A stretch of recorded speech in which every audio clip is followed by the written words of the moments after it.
건축하는 일과 관련하여 안식일의 원칙을 지킴. 6주 개요. 하나님의 거처의 건축에 관한 긴 기록 이후에 출애굽기 31장 12절부터 17절까지는 안식일을 지키는 계명을 반복하여 말한다. 성막을 건축하라는 명령 다음에 안식일에 관한 삽입 부분이 뒤따라 나온다는 사실은 주님께서 건축자들, 곧 일꾼들에게 그들이 주님을 위해 일할 때 어떻게 그분과 함께 안식하는지를 배우라고 말씀하고 계셨음을 알려준다. 우리가 다만 어떻게 주님을 위해 일하는지는 알면서도 어떻게 주님과 함께 안식하는지를 모른다면 우리는 신성한 원칙에 반대로 행하고 있는 것이다. 하나님은 일곱째 날에 그분의 일을 끝마치시고 만족하셨기 때문에 안식하셨다. 사람이 하나님의 형상을 가지고 있었기 때문에 하나님의 영광이 나타났고 그분의 권위가 그분의 원수인 사탄을 굴복시키기 위해 막 행사되려는 참이었다. 사람이 하나님을 표현하고 하나님의 원수를 처리하기만 하면 하나님은 만족하시고 안식하실 수 있다. 이후에 일곱째 날은 안식일로 기념되었다. 하나님의 일곱째 날은 사람의 첫째 날이었다. 하나님은 사람의 누림을 위해 모든 것을 준비하셨다. 사람은 창조된 후에 하나님의 일에 동참하지 않았다. 사람은 하나님의 안식 안으로 들어갔다. 사람은 먼저 일하기 위해서가 아니라 하나님과 함께 만족하고 하나님과 함께 안식하기 위해 창조되었다. 안식일이 사람을 위해 만들어진 것이지 사람이 안식일을 위해 만들어진 것이 아니다. 출애굽기 31장 17절은 이는 여호와가 6일 동안 하늘과 땅을 만들고 일곱째 날에 안식하며 상쾌해졌기 때문이다 라고 말한다. 안식일은 하나님께 안식이었을 뿐 아니라 하나님을 상쾌하게 하는 것이었다. 하나님은 창조의 일을 완성하신 후에 안식하셨다. 하나님은 그분의 손으로 만드신 작품, 곧 하늘들과 땅과 모든 생물들, 특별히 사람을 바라보시면서 매우 좋았다라고 말씀하셨다. 하나님은 사람으로 인해 상쾌해지셨다. 하나님은 자신의 형상을 따라 영을 가진 사람을 창조하셨는데 이것은 사람이 하나님과 교통을 가질 수 있도록 하기 위해서였다. 그러므로 사람은 하나님을 상쾌하게 하였다. 하나님은 인류를 창조하시기 전에 미혼이셨다. 하나님은 사람이 그분을 영접하고 그분을 사랑하고 그분으로 채워지고 그분을 표현하여 그분의 아내가 되기를 원하셨다. 영원 미래에 하나님은 한 아내인 새 예루살렘을 얻으실 것이고 새 예루살렘은 어린 양의 아내라 불린다. 사람은 상쾌하게 하는 음료와 같이 하나님의 목마름을 풀어드리고 하나님을 만족시켰다. 하나님은 그분의 일을 끝마치시고 안식하기 시작하셨을 때 사람을 그분의 동반자로 얻으셨다. 하나님께 일곱째 날은 안식과 상쾌함을 얻는 날이었다. 그러나 하나님의 동반자인 사람에게는 안식과 상쾌함을 얻는 날이 첫째 날이었다. 즉, 사람의 첫째 날은 누림의 날이었다. 우리가 누림을 얻기 전까지는 하나님께서 우리에게 일하기를 요구하지 않으신다는 것이 바로 신성한 원칙이다. 우리는 하나님과 함께 하나님에 대한 충만한 누림을 얻은 후에 하나님과 함께 일할 수 있다.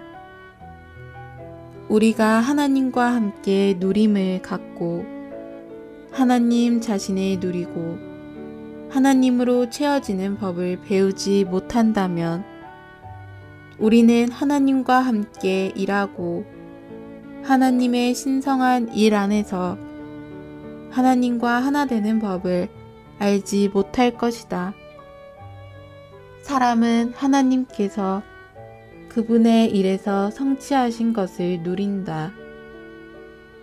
오순절 날에 제자들은 그 영으로 채워졌는데 이것은 그들이 주님에 대한 누림으로 채워졌음을 의미한다. 그들은 그 영으로 채워졌기 때문에 다른 사람들은 그들이 포도주로 취했다고 생각했다. 사실상 그들은 하늘에 속한 포도주에 대한 누림으로 채워졌다.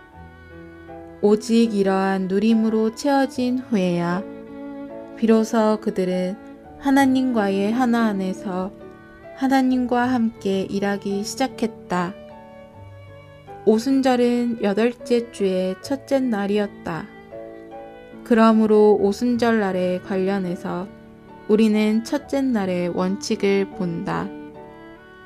하나님께 이것은 일하고 안식하는 문제이지만 사람에게는 안식하고 일하는 문제이다. 성막을 건축하는 일로 예표된 교회를 건축하는 하나님의 신성한 일을 할 때 우리는 우리가 하나님의 백성이며 하나님을 필요로 한다는 것을 나타내는 표시를 반드시 지녀야 한다. 이럴 때 우리는 하나님을 위해 일할 뿐 아니라 하나님과 하나됨으로써 하나님과 함께 일할 수 있을 것이다. 그분께서 우리가 일하기 위한 힘과 수고하기 위한 에너지가 되실 것이다. 우리는 하나님의 백성이며 따라서 우리는 우리의 누림과 힘과 에너지와 모든 것이 되시는 하나님이 필요하다는 표시를 지녀야 한다. 이럴 때 우리는 하나님을 위해 일하여 하나님을 존귀하게 하고 영광스럽게 할 수 있다. 안식일은 우리가 하나님을 위해 일하기 전에 하나님을 누리고 하나님으로 채워져야 한다는 것을 의미한다. 베드로는 속을 채워주시는 하나님, 곧 속을 채워주시는 영에 의해 복음을 전파했다. 그러므로 베드로는 하나님의 동역자라는 표시를 가졌고 그의 복음 전파는 하나님께 존귀와 영광이 되었다. 하나님의 백성으로서 우리는 먼저 하나님과 함께 안식하고 하나님을 누리며 하나님으로 가득 채워지고 그런 다음 우리를 채우시는 바로 그분과 함께 일한다는 표시를 지녀야 한다. 더 나아가 우리는 하나님과 함께 일할 뿐 아니라 하나님과 하나인 사람으로서 일해야 한다. 우리는 하나님의 백성에게 말씀을 전할 때 우리의 주님께서 말씀을 공급하기 위한 우리의 힘과 에너지와 모든 것이시라는 표시를 지니기를 항상 추구해야 한다. 안식일을 지키는 것은 또한 영원한 계약 혹은 언약으로서 우리가 먼저 하나님을 누리고 하나님으로 채워지며 그런 다음 그분을 위해 그분과 함께 그분과의 하나 안에서 일함으로써 그분과 하나 될 것임을 하나님께 보증해 드리는 것이다. 주님을 마시고 먹음으로 주님을 받아들이고 누리지 않은 채 스스로 주님을 위해 일하는 것은 엄중한 문제이다. 베드로는 오순절날 말씀을 전할 때에 내적으로 예수님께 참여하면서 그분을 마시고 먹고 있었다. 안식일은 또한 거룩하게 되는 문제이다. 우리가 주님을 누리고 그런 다음 주님과 함께 주님을 위해 주님과 하나 됨으로써 일할 때 자연스럽게 우리는 거룩하게 되고 세속적인 모든 것으로부터 하나님께로 분별되며 육체에 속하고 타고난 모든 것을 대체하시는 하나님으로 적셔진다. 교회 생활 안에서 우리는 먼저 주님을 누리지 않으면서 그리고 주님과 하나가 되므로 주님을 섬기지 않으면서 많은 일들을 할지도 모른다. 그러한 봉사는 영적인 죽음을 초래하고 몸 안의 교통을 잃어버리는 결과를 가져온다. 하나님의 거처와 관련된 모든 것은 우리를 한 가지 것, 곧 주님께서 안식하시고 상쾌하게 되시는 안식일로 이끈다. 교회 생활 안에서 우리는 성막 안에 있으며 성막은 우리를 안식으로 곧 하나님의 목적과 하나님께서 성취하신 것에 대한 누림으로 이끈다. 성막과 그 모든 기구를 건축하는 일은 하나님에 대한 누림으로 시작해야 하고 틈틈이 하나님을 누림으로써 상쾌하게 되면서 그 일을 지속해야 한다. 이것을 통해 우리가 우리 자신의 힘에 의해서가 아니라 하나님을 누리고 하나님과 하나됨으로써 하나님을 위해 일한다는 것이 나타날 것이다. 이것이 우리의 영 안에 내적인 안식으로 계신 그리스도와 함께 안식일의 원칙을 지키는 것이다. 수고하며 짐을 진 사람들이여 다 나에게로 오십시오. 내가 여러분에게 안식을 줄 것입니다. 나는 마음이 온유하고 겸허하니 나의 멍에를 메고 나에게서 배우십시오. 그러면 여러분의 혼이 안식을 얻게 될 것입니다. 왜냐하면 나의 멍에는 편하고 나의 짐은 가볍기 때문입니다. 여기에서 수고하는 것은 율법의 계명과 종교적인 규정들을 지키려고 애쓰는 수고를 가리킬 뿐 아니라 어떤 일에서 성공하려고 분투하는 수고를 가리킨다. 그렇게 수고하는 사람은 누구나 항상 무거운 짐을 지게 된다. 주님은 아버지의 길을 인정하시고 신성한 경륜을 선언하시면서 아버지를 높이 찬양하신 후에 이런 사람들을 그분께 나아와 안식하라고 부르셨다.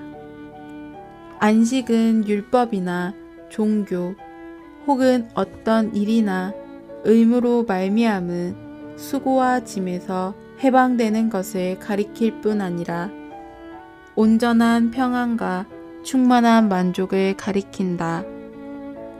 주님의 멍에를 메는 것은 아버지의 뜻을 받아들이는 것이다. 그것은 율법이나 종교의 어떤 의무에 규제되거나 통제받는 것이 아니고 어떤 일에 얽매이는 것도 아니며 하나님의 뜻에 제한받는 것이다. 주님은 그렇게 사시면서 다만 아버지의 뜻만 주의하셨다. 그분은 아버지의 뜻에 자신을 전적으로 복종시키셨다. 그러므로 그분은 그분 자신에게서 배우라고 우리에게 요구하신다.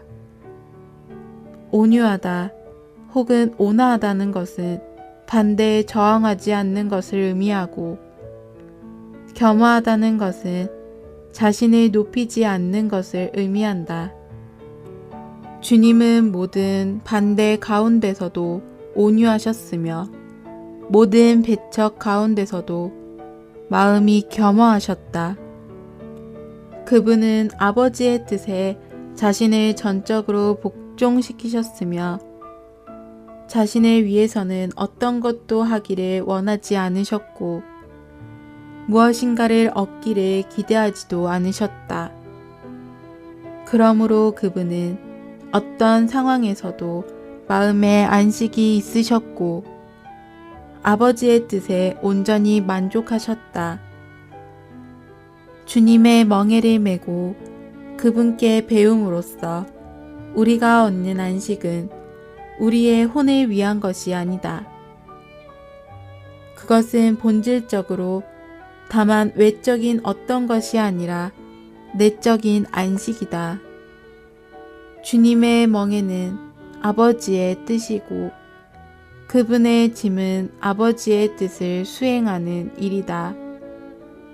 그런 멍에는 편하여 결코 괴롭지 않으며 그런 짐은 가벼워 결코 무겁지 않다.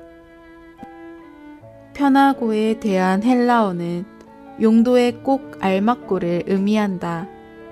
따라서 어렵고 엄하고 날카롭고 괴롭고와 대조되는 좋고 친절하고 온순하고 온화하고 편하고 유쾌하고를 의미한다. 하나님의 경륜에 속한 멍에는 이와 같다. 하나님의 경륜 안에서 모든 것은 무거운 짐이 아니라 누림이다.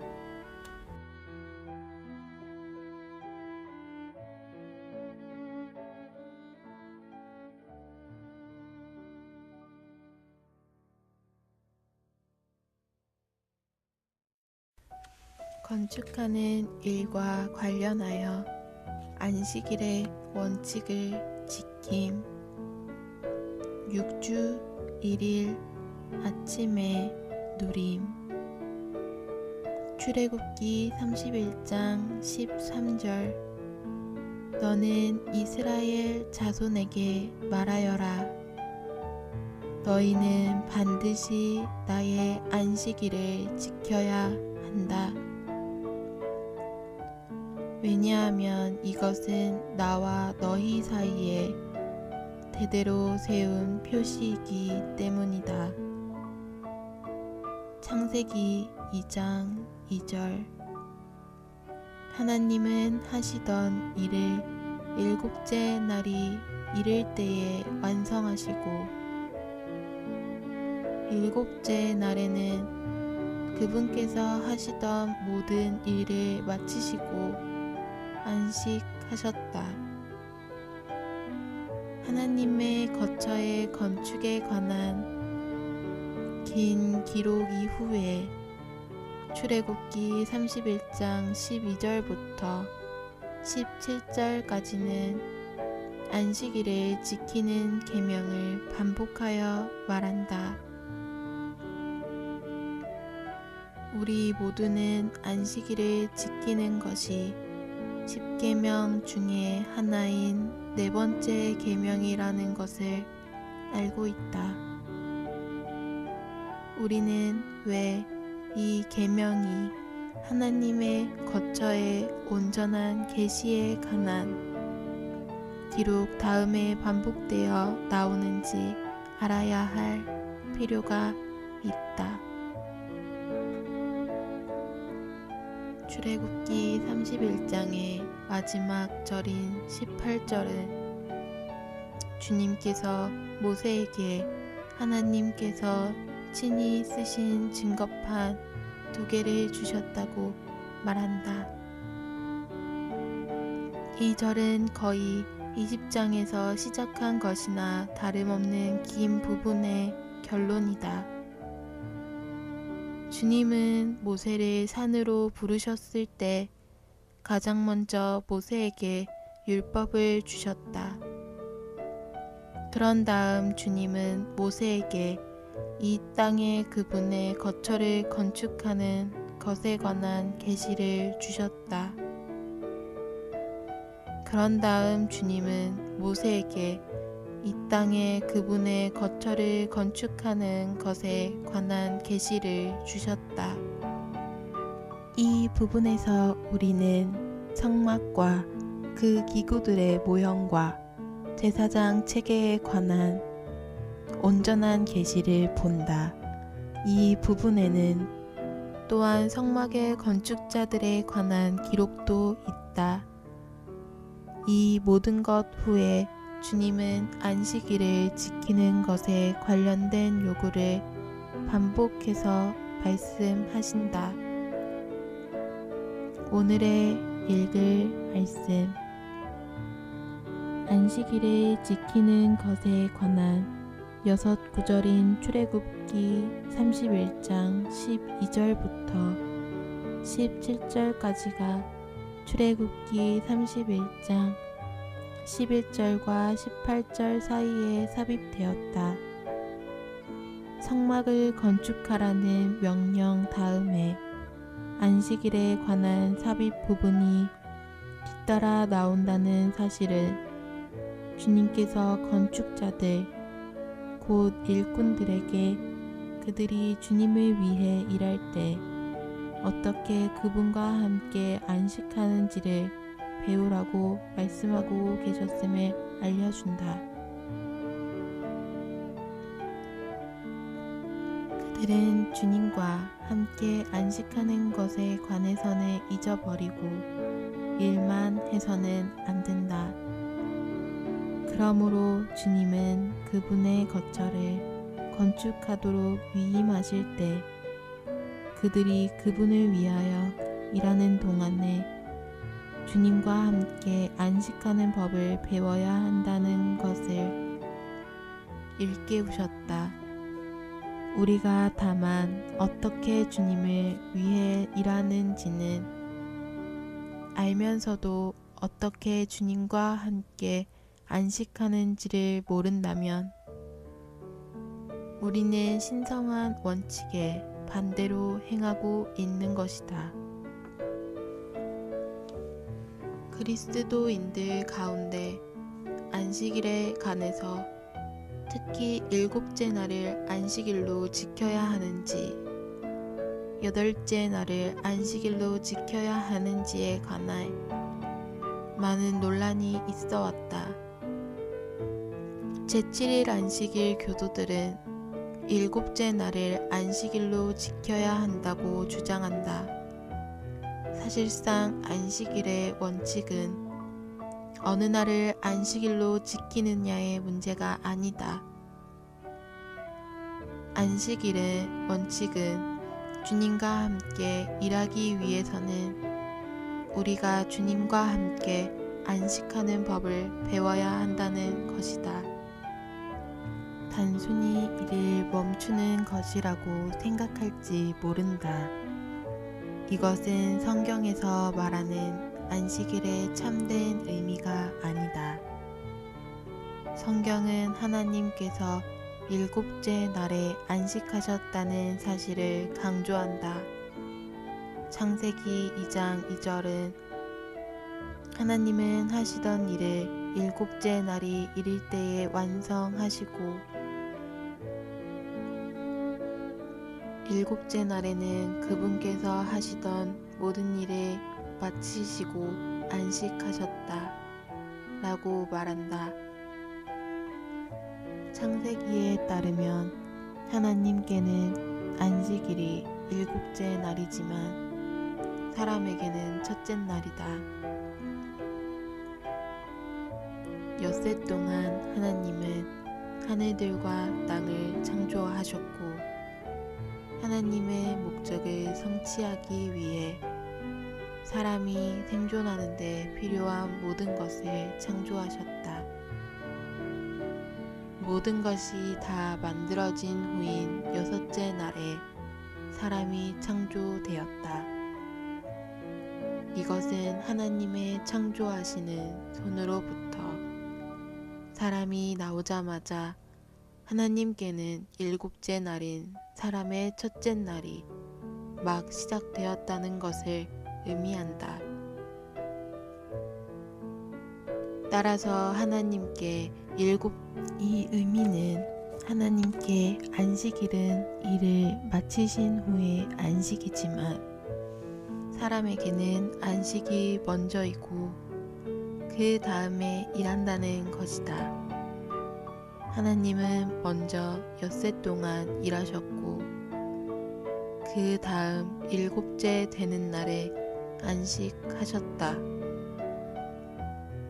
그러나 사람은 첫째 날에 안식했고 그 후에 일하기 시작했다. 하나님은 하시던 일을 완성하시고 만족하셨으므로 안식하셨다. 사람이 하나님의 형상을 지니게 되었고 하나님의 권위를 사용하여 하나님의 원수인 사탄을 정복할 수 있게 되었기 때문에 하나님의 영광이 나타난 것이다. 사람이 하나님을 표현하고 하나님의 원수를 처리하는 한 하나님은 만족하시고 안식하실 수 있으시다. 건축하는 일과 관련하여 안식일의 원칙을 지킴. 6주 2일 아침에 누림. 마가복음 2장 27절. 또 예수님께서 그들에게 말씀하셨다. 안식일이 사람을 위해 있는 것이요 사람이 안식일을 위해 있는 것이 아니니. 출애굽기 31장 17절. 이것은 나와 이스라엘 자손 사이에 세우는 영원한 표시이다. 이는 여호와가 6일 동안 하늘과 땅을 만들고 일곱째 날에 안식하며 상쾌해졌기 때문이다. 이후에 일곱째 날은 안식일로 기념되었다. 하나님의 일곱째 날은 사람의 첫째 날이었다. 하나님은 사람의 누림을 위해 모든 것을 준비하셨다. 사람은 창조된 후에 하나님의 일에 동참하지 않았다. 사람은 하나님의 안식 안으로 들어갔다.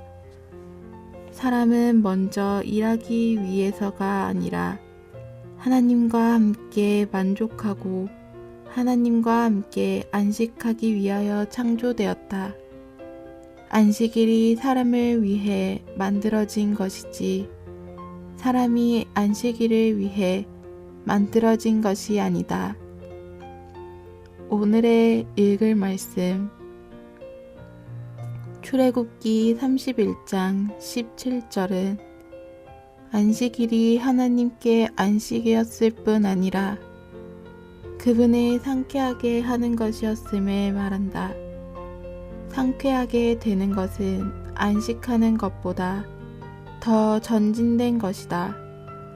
우리가 안식하는 데에는 특별한 어떤 것이 필요하지 않다.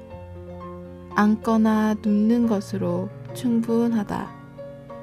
그러나 우리가 상쾌하게 되려면 무언가를 먹거나 마실 필요가 있다. 여기에서 내가 말하고자 하는 것은 우리가 상쾌하게 되려면 우리를 상쾌하게 하는 무언가가 필요하다는 것이다. 하나님의 경우에도 마찬가지이다. 하나님도 그분을 상쾌하게 할 무엇이 필요하시다. 하나님을 상쾌하게 하는 것이 무엇인지 아는가? 하나님을 상쾌하게 해드리는 것은 무엇인가? 아마도 여러분은 하나님께서 상쾌하게 되실 필요가 있다는 사실에 전혀 인상받지 않고서 출애굽기 31장을 여러 번 읽었을 것이다. 성경은 하나님께서 창조의 일을 다 마치신 후에 안식하시고 상쾌하게 되셨음을 계시한다. 하나님의 안식은 무엇에 달려 있는가? 하나님의 안식은 그분의 창조물에 달려 있다. 하나님은 그분의 손으로 만드신 작품, 곧 하늘들과 땅과 모든 생물들, 특별히 사람을 바라보시면서 매우 좋았다 라고 말씀하셨다. 그때에 하나님은 안식하시고 상쾌하게 되실 수 있었다. 하나님은 사람으로 상쾌하게 되셨다. 사람은 하나님을 상쾌하게 하였다. 하나님은 사람을 사랑하셨다. 하나님은 자신의 형상을 따라 영을 가진 사람을 창조하셨는데 이것은 사람이 하나님과 교통을 가질 수 있도록 하기 위해서였다. 그러므로 사람은 하나님을 상쾌하게 하였다. 창세기 2장 18절에 따르면 하나님은 사람이 혼자 있는 것이 좋지 않으니 내가 그에게 도울 배필을 만들어 주겠다라고 말씀하셨다. 이 말씀은 예표적인 의미를 가졌으며 하나님도 혼자 사는 것이 좋지 않다는 것을 가리킨다. 사람을 창조하시기 전에 하나님은 미혼자에 비교될 수 있다. 어떤 사람들은 우리의 거룩한 하나님을 미혼자라는 단어를 사용하고 지칭한다고 우리를 비난할지도 모른다. 그러나 나는 하나님께서 그분 자신에 관해서 이러한 말이 사용되는 것을 듣기를 기뻐하신다고 믿는다. 어쩌면 하나님은 이렇게 말씀하실지도 모른다. 나의 자녀들아, 이 말은 내 마음을 감동시킨다. 내가 인류를 창조하기 전 나는 진실로 미혼이었다. 성경은 영원 과거에 하나님께서 미혼이셨음을 계시한다. 그러나 영원 미래에 그분은 어린 양의 아내라 불리는 새 예루살렘, 즉 그분의 아내를 갖게 되실 것이다. 그러므로 새 예루살렘이 어린 양의 아내라는 성경의 계시에 따라 나는 담대함을 가지고 하나님에 관하여 미혼자라는 단어를 사용한다. 하나님은 자신이 창조하신 사람을 보셨을 때 안식하고 상쾌하게 되실 수 있었다. 사람은 상쾌하게 하는 음료와 같이 하나님의 목마름을 풀어드리고 하나님을 만족시켰다. 하나님은 그분의 일을 끝마치시고 안식하기 시작하셨을 때 사람을 그분의 동반자로 얻으셨다. 하나님께 일곱째 날은 안식과 상쾌함을 얻는 날이었다. 그러나 하나님의 동반자인 사람에게는 안식과 상쾌함을 얻는 날이 첫째 날이었다. 즉 사람의 첫째 날은 누림의 날이었다. 우리가 누림을 얻기 전까지는 하나님께서 우리에게 일하기를 요구하지 않으신다는 것이 바로 신성한 원칙이다. 하나님은 먼저 우리에게 누림을 주신다. 우리는 하나님과 함께 하나님에 대한 충만한 누림을 얻은 후에 하나님과 함께 일할 수 있다. 우리가 하나님과 함께 누림을 갖고 하나님 자신을 누리고 하나님으로 채워지는 법을 배우지 못한다면 우리는 하나님과 함께 일하고 하나님의 신성한 일 안에서 하나님과 하나 되는 법을 알지 못할 것이다. 우리는 우리 자신의 능력으로 하나님을 위해 일하는 것이 아니라 하나님과 함께 일하는 문제를 강조했다. 그렇다. 우리는 하나님과 함께 일하고 심지어 하나님에 의해 일해야 한다. 그러나 성경이 계시하는 바에 따르면 다만 하나님과 함께 일하는 것만으로는 충분하지 않다. 우리는 하나님의 일 안에서 이것을 위해서 우리는 하나님을 누려야 한다. 만일 우리가 하나님을 누리고 하나님으로 채워지는 법을 모른다면 우리는 하나님과 함께 일하는 법을 알지 못할 것이고 하나님의 일 안에서 어떻게 하나님과 하나가 되는지를 알지 못할 것이다. 건축하는 일과 관련하여 안식일의 원칙을 지킴. 6주 3일 아침에 누림. 사도행전 2장 1절. 오순절이 되자 그들이 모두 한 곳에 모여 있었는데 4절. 그러자 그들이 성령으로 모두 충일되었고 그 영께서 그들에게 말하게 하시는 것에 따라 각가지 다른 언어들로 말하기 시작하였다. 13절. 그러나 어떤 사람들은 조롱하며 말하였다. 저 사람들이 새 술에 취했군. 사도들의 신약의 사역은 그들이 오순절 날에 가졌던 누림으로부터 시작되었다. 제자들은 엿새 동안 일하지 않고 오순절 날에 주님을 누렸다. 실제 상황은 주님께서 그들에게 성령으로 입혀질 때까지 기다리라고 말씀하신 것이었다. 그들은 그 영으로 채워졌기 때문에 다른 사람들은 그들이 포도주에 취했다고 생각했다. 사실상 그들은 하늘에 속한 포도주에 대한 누림으로 채워졌다. 오직 주님에 대한 누림으로 채워진 후에야 비로소 그들은 하나님과 함께 일하기 시작했다.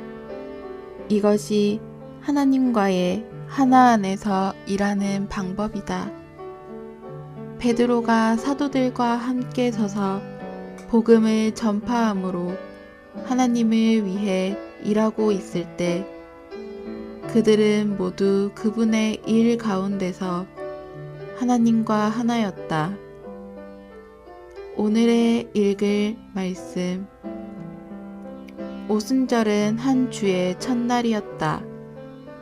오순절은 7주 또는 49일의 이튿날인 50일째를 가리킨다. 우리는 레위기 23장을 통해 오순절이 첫 이삭을 드린 후 50일이 되는 날임을 알고 있다. 이것은 오순절이 8째 주의 첫째 날임을 의미한다. 그러므로 오순절에서 우리는 첫째 날의 원칙을 보게 된다. 안식일은 언제나 사람의 첫째 날이다. 구약에 따르면 안식일은 사람의 첫째 날이었다. 마찬가지로 신약에 따라 여덟째 날, 사람의 안식의 날은 또한 첫째 날이었다.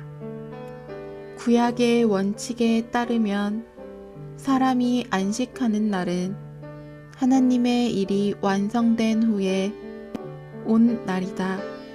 사람은 자신의 일을 끝마친 후에 안식하는 것이 아니다.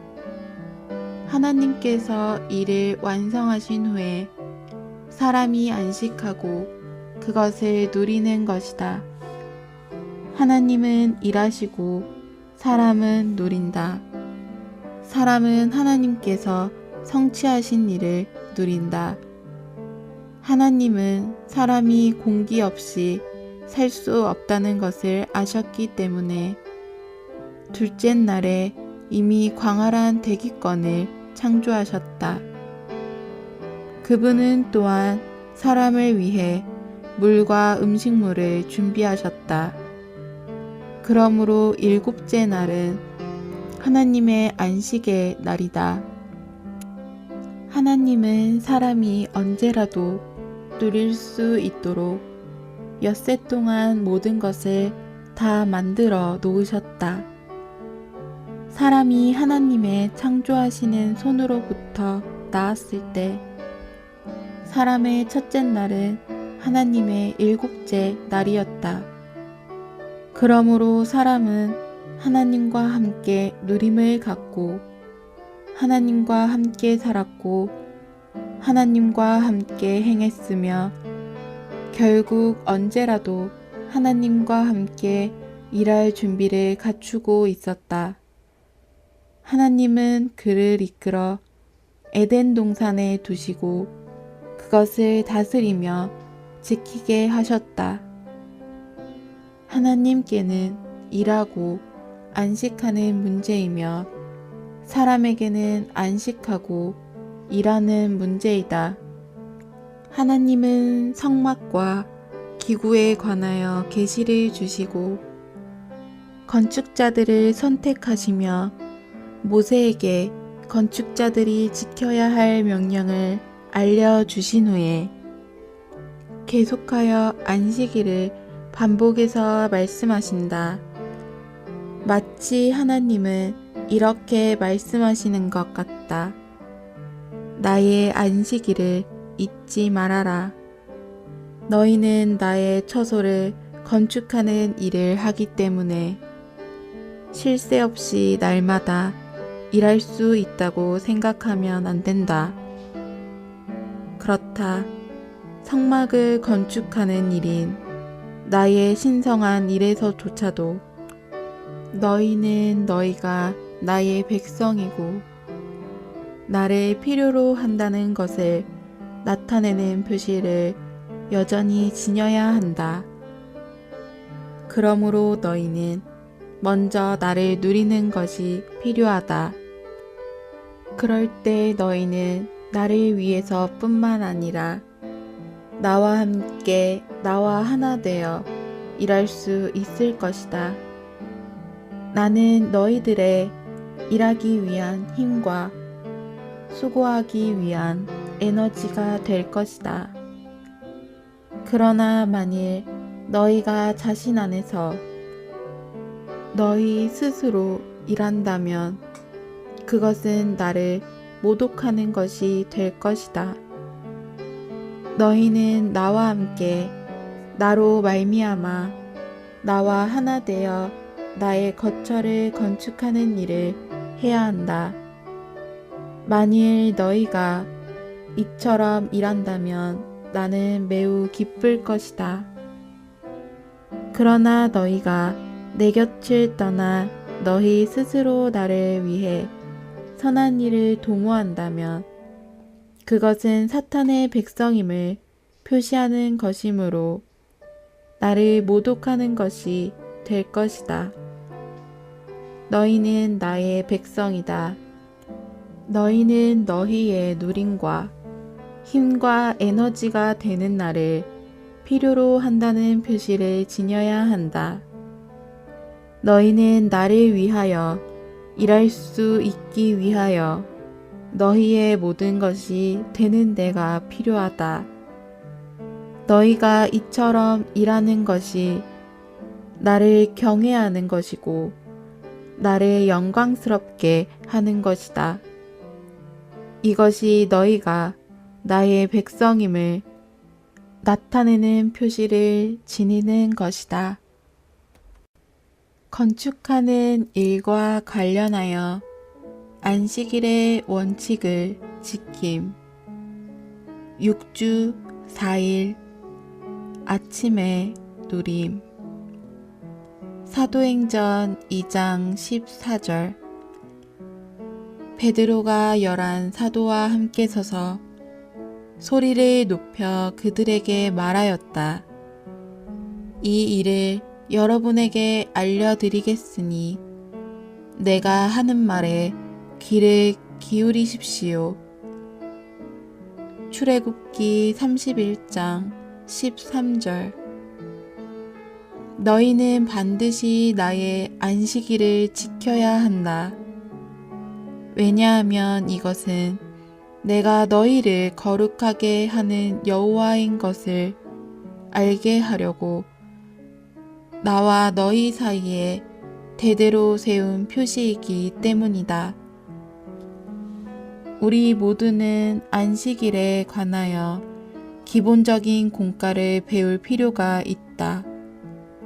안식일은 우리가 하나님을 위해 일하기 전에 하나님을 누리고 하나님으로 충만하게 되어야 할 필요가 있음을 의미하는 것이다. 만일 우리가 하나님을 누리고 하나님으로 충만하다면 우리는 그분을 위해 일할 준비를 갖춘 것이다. 그러나 일은 우리의 힘으로 말미암지 않을 것이며 하나님으로 말미암을 것이다. 오순절 때의 베드로의 상황을 생각해 보자.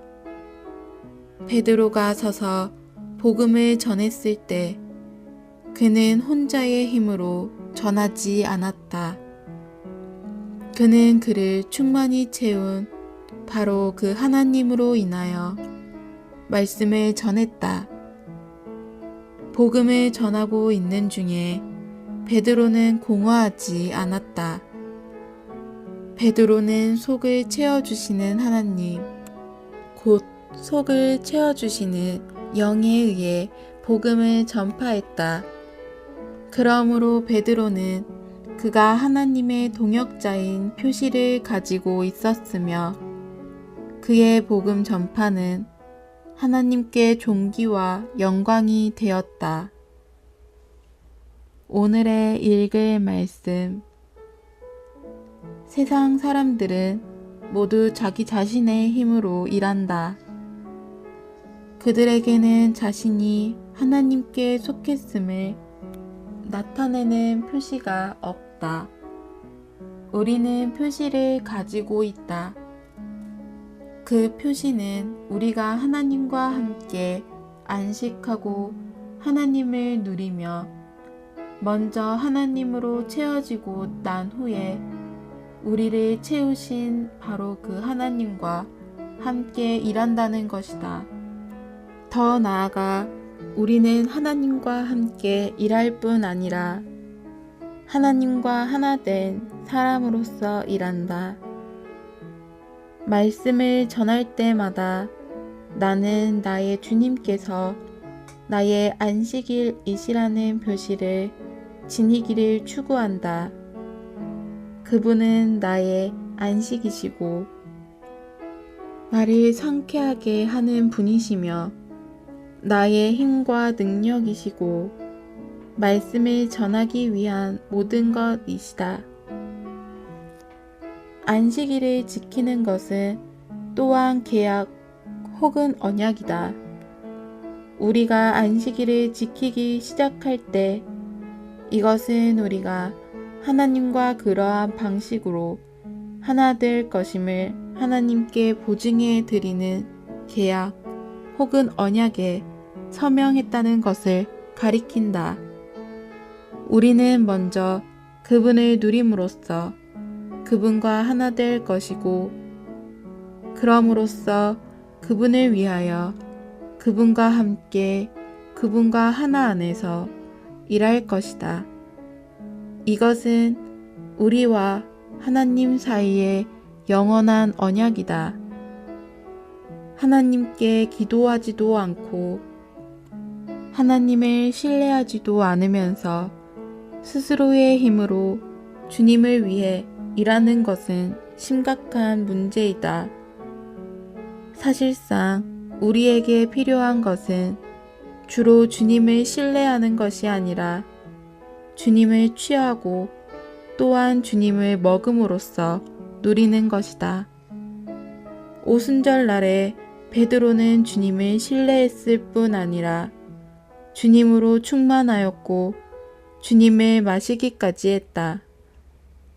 베드로는 예수님을 전하고 있는 동안에 내적으로는 예수님께 참여하고 있었다.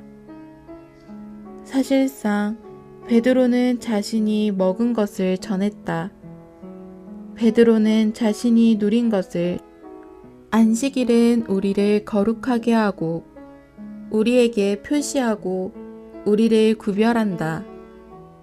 우리가 주님을 누리고 그런 다음 주님과 함께 주님을 위해 주님과 하나 됨으로써 일할 때 자연스럽게 우리는 거룩하게 되고 세속적인 모든 것으로부터 하나님께로 분별된다.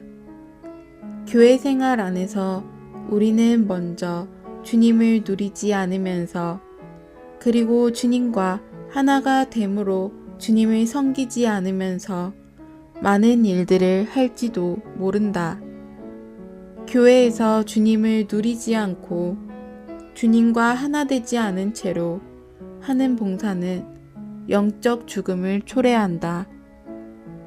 그러한 방식으로 봉사할 때마다 우리는 몸 안의 교통을 잃어버리는 결과를 가져온다. 하나님의 거처와 관련된 모든 것은 우리를 한 가지 것, 곧 주님께서 안식하시고 상쾌하게 되시는 안식일로 이끈다. 그러므로 성막과 우리를 하나님께서 목적으로 삼으신 것과 하나님께서 성취하신 것에 대한 누림으로 이끈다. 할렐루야. 교회 생활 안에서 우리는 성막 안에 있고 성막은 우리를 안식으로 인도하며 하나님의 목적과 그분께서 성취하신 것에 대한 누림으로 이끈다.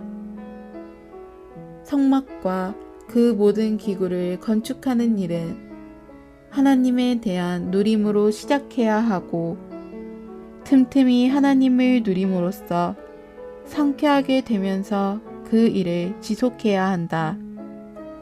이것을 통해 우리가 우리 자신의 힘에 의해서가 아니라 하나님을 누리고 하나님과 하나 됨으로써 하나님을 위해 일한다는 것이 나타날 것이다. 이것이 안식일의 의미이며 안식일에 관한 말씀이 이 땅에 하나님의 거처를 건축하는 것에 관한 말씀 뒤에 곧바로 나오는 이유이다. 우리 모두가 이것을 보고 이것에 대해 깊은 인상을 받기를 바란다.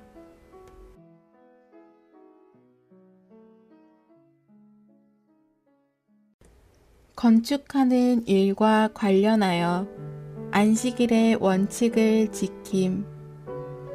6주 5일 아침에 누림. 마가복음 11장 28절로 30절.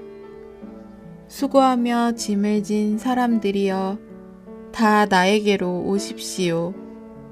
내가 여러분에게 안식을 줄 것입니다. 나는 마음이 온유하고 겸허하니 나의 멍에를 메고 나에게서 배우십시오. 그러면 여러분의 혼이 안식을 얻게 될 것입니다. 왜냐하면 나의 멍에는 편하고 나의 짐은 가볍기 때문입니다. 요한복음 4장 34절.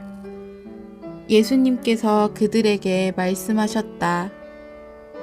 나의 음식은 나를 보내신 분의 뜻을 행하고 그분의 일을 완성하는 것입니다. 마태복음 11장 28절에서 주님은 이렇게 말씀하시는 듯하다. 수고하며 짐을 진 모든 사람들이여 다 나에게로 와서 안식하십시오. 수고하고 짐을 진 모든 종교인들 그리고 세상의 모든 이들이여 나에게 오십시오. 내가 여러분에게 안식을 줄 것입니다. 얼마나 은혜로운 말씀인가.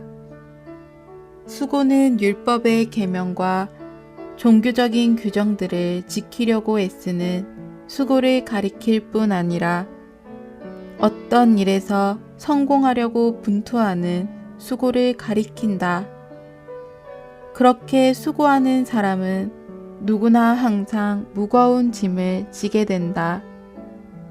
주님은 아버지의 길을 인정하시고 신성한 경륜을 선언하시면서 아버지를 높이 찬양하신 후에 이런 사람들을 그분께 나아와 안식하라고 부르셨다. 안식은 율법이나 종교 혹은 어떤 일이나 의무로 말미암은 수고와 짐에서 해방되는 것을 가리킬 뿐 아니라 온전한 평안과 충만한 만족을 가리킨다. 오늘의 읽을 말씀 마태복음 11장 29절과 30절에서 우리는 안식하는 길을 본다. 나는 마음이 온유하고 겸허하니 나의 멍에를 메고 나에게서 배우십시오. 그러면 여러분의 혼이 안식을 얻게 될 것입니다. 왜냐하면 나의 멍에는 편하고 나의 짐은 가볍기 때문입니다. 주님의 멍에를 메는 것은 아버지의 뜻을 받아들이는 것이다. 그것은 율법이나 종교의 어떤 의무에 규제되거나 통제받는 것이 아니고 어떤 일에 얽매이는 것도 아니며 하나님의 뜻에 제한받는 것이다. 주님은 그렇게 사시면서 다만 아버지의 뜻만을 주의하셨다. 그분은 아버지의 뜻에 자신을 전적으로 복종시키셨다. 그러므로 그분은 그분 자신에게서 배우라고 우리에게 요구하신다. 하나님의 뜻이 우리의 멍에이다. 따라서 우리는 우리가 기뻐하는 대로 행할 자유를 가질 것이 아니라 오히려 멍에를 메어야 한다. 젊은이들이여, 여러분은 해방되었고 매우 자유롭다고 생각하지 말라. 주님의 회복 안에서 우리는 모두 지금까지 멍에를 메었다. 멍에를 맨다는 것은 얼마나 좋은 것인지. 주님의 멍에는 편하고 그분의 짐은 가볍다. 주님의 멍에는 아버지의 뜻이며 그분의 짐은 아버지의 뜻을 수행해 나가는 일이다. 그러나 멍에는 편하고 괴롭지 않으며 그러한 짐은 가볍고 무겁지 않다. 편하고에 대한 헬라어는 용도에 꼭 알맞고를 의미한다. 따라서 어렵고 엄하고 날카롭고 괴롭고와 대조되는 좋고 친절하고 온순하고 온화하고 편하고 유쾌하고를 의미한다. 마태복음 11장 29절에서 주님은 우리에게 그분에게서 배우라고 말씀하신다. 그분은 마음이 온유하고 겸허하시다. 온유하다는 것은 반대에 저항하지 않는 것을 의미하고, 겸허하다는 것은 자신을 높이지 않는 것을 의미한다. 주님은 모든 반대 가운데서도 온유하셨으며, 모든 배척 가운데서도 마음이 겸허하셨다. 그분은 아버지의 뜻에 자신을 전적으로 복종시키셨으며, 자신을 위해서는 어떤 것도 하기를 원하지 않으셨고, 무엇인가를 얻기를 기대하지도 않으셨다.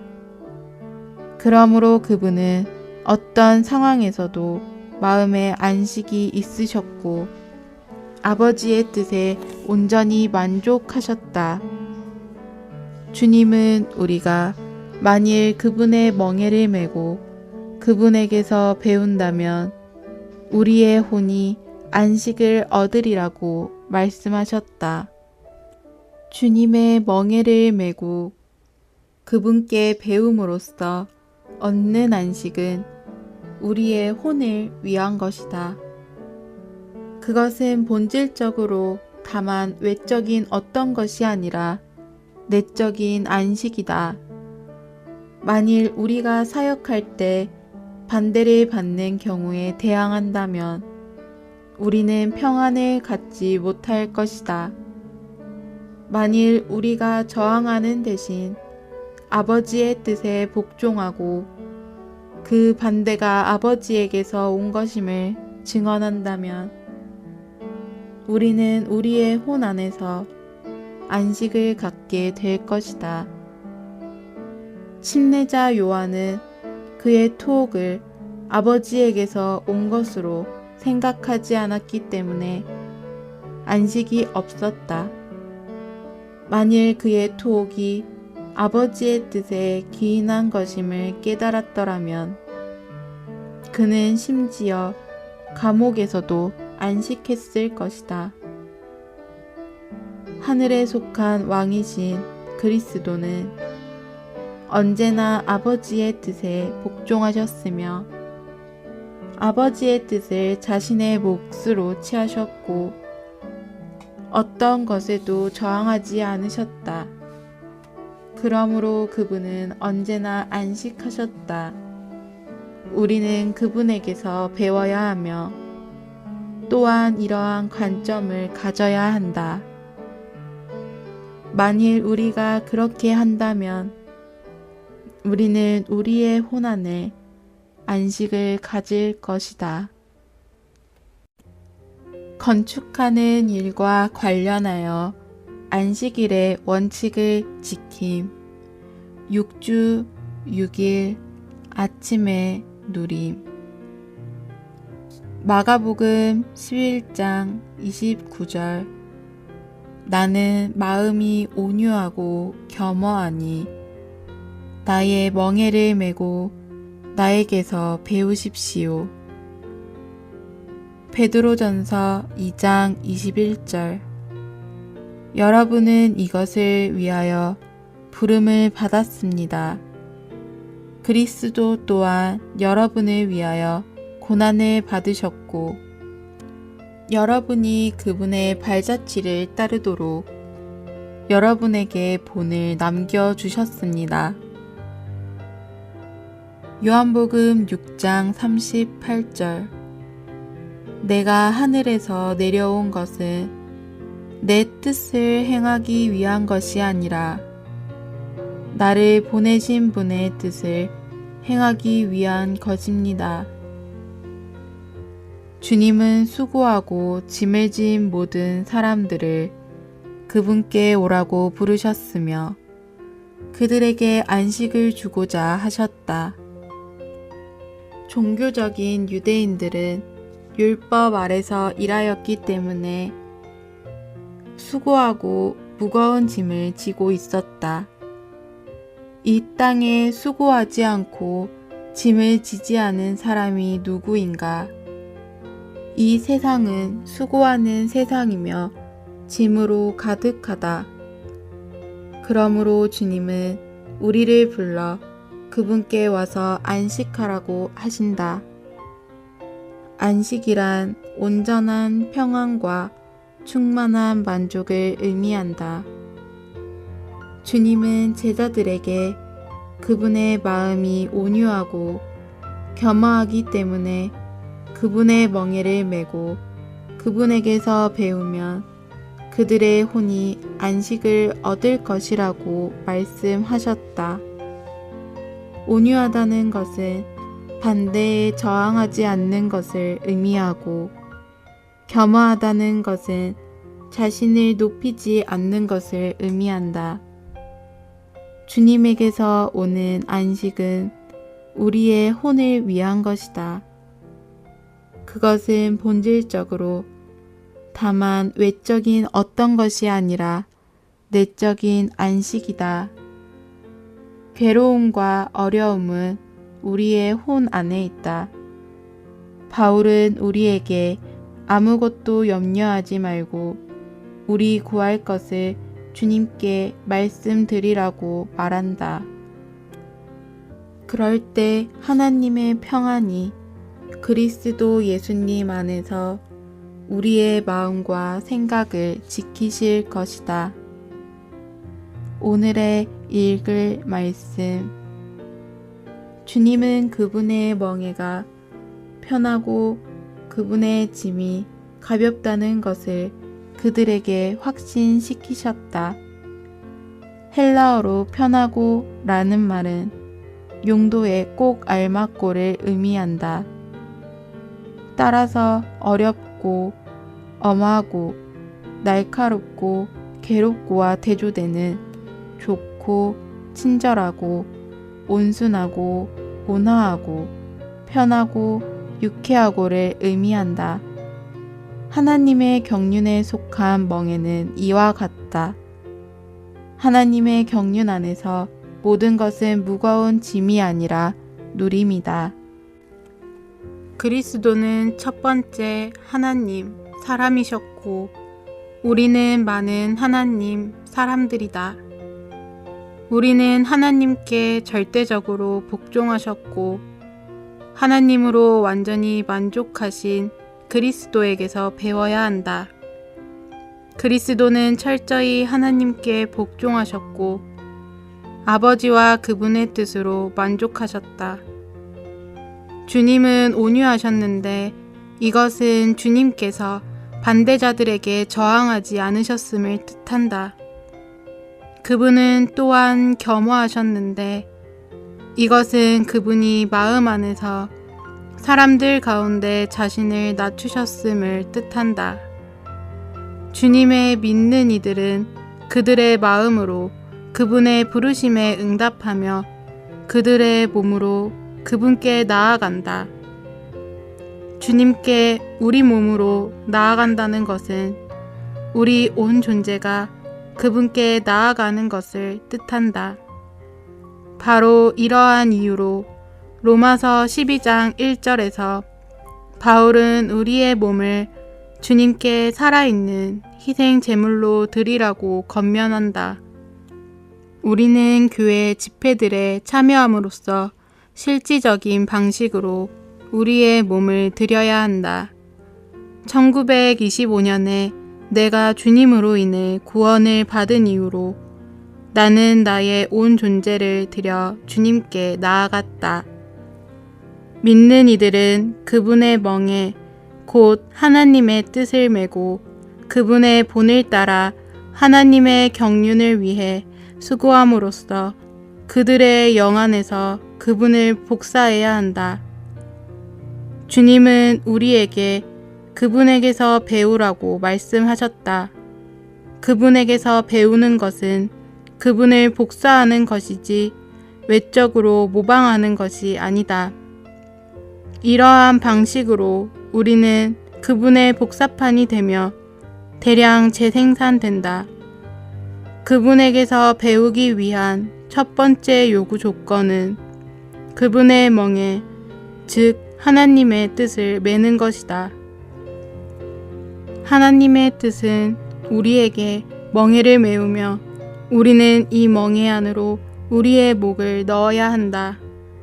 70년 전에 나는 젊은 사람으로서 예수님의 멍에를 취했다.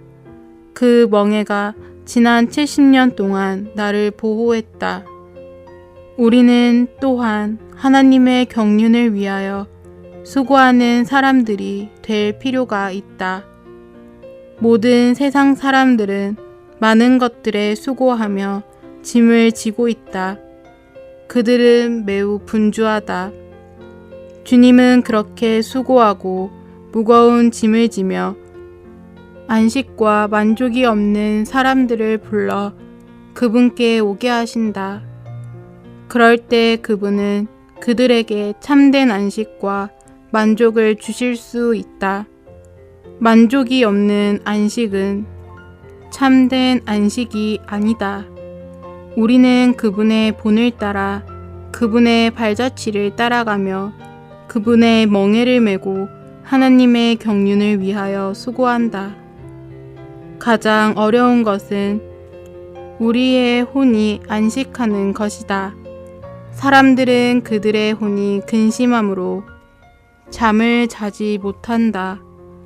주님의 멍에를 메고 그분에게서 배움으로써 우리는 우리 혼을 위한 안식을 얻는다. 우리는 우리 혼 안에 만족을 주는 그분의 안식에 참여한다.